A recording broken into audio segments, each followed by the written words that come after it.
One of the legion of kids who grew up reading Famous Monsters and ended up making famous monsters of their own. 6-time Oscar winner and one of Forey's proudest creations. We all know it, Rick Baker, Monster Baker.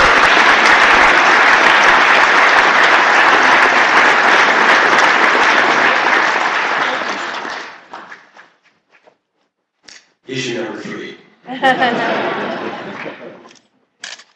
Forrest J. Ackerman,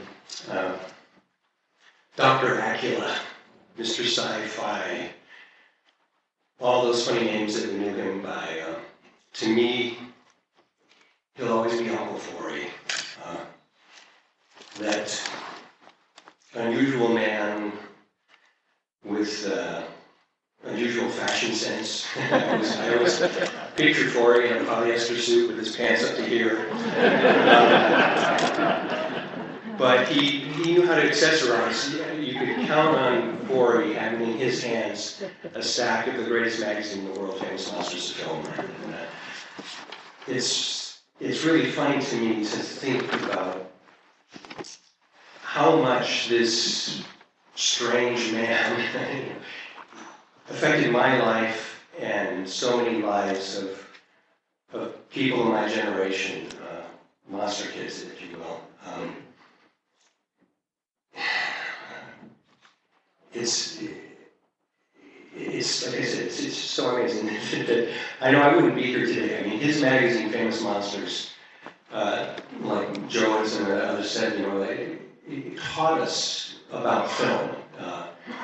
And he not only talked about the directors and the actors, he talked about the men behind the scenes. And that's where I learned a lot of the names of the men who made the monsters. Ray Harryhausen, Melissa Bryan, Marcel Delgado, Jack Pierce, Jack Keevan, Dick Smith, John Chambers, all these men who made monsters for a living. And when I read this at a very early age, I kind of had this epiphany, and I thought, my God, these men, their job is to make a monster. They get paid for this. That's what I'm going to do. When I grow up, I'm going to be a monster maker. I'm going to be Rick Baker, monster maker. I thought to myself, someday, if I'm good enough, maybe I'll be in the pages of Famous Monsters. And that day came, and I can't tell you how special that was to me to see my picture and pictures of my work in this magazine that meant so much to me.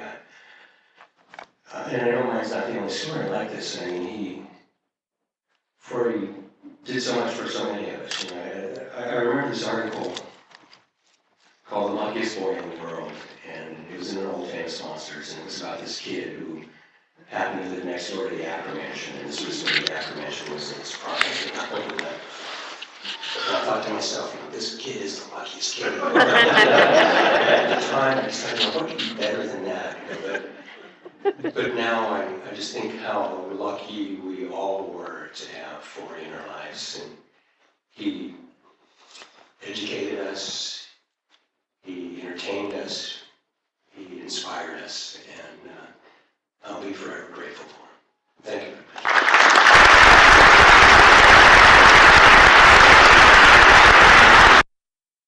A Forey friend and confidant for more than 2 decades, the executor of his estate, our next speaker is an Emmy Award-winning filmmaker and documentarian, as well as the foremost collector of Munsters memorabilia in the world. He can also do spot-on impressions of nearly anybody and make you feel like you're in the room with him. Ladies and gentlemen, Kevin Burns.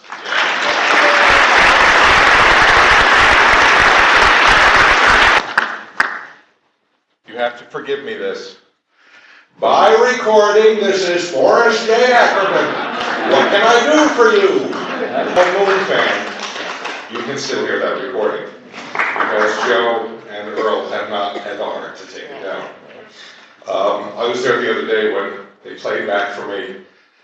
Somebody left a message.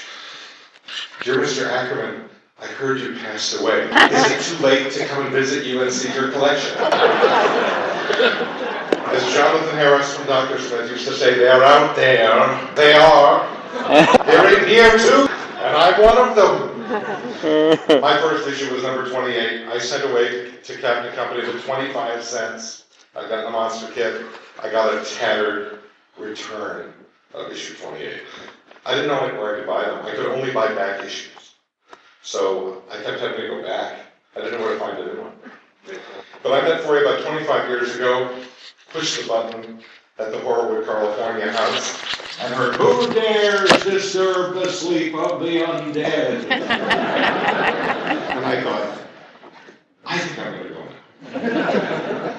But I met the man behind the curtain, the Wizard of Oz. He did not disappoint me, as I feared he would.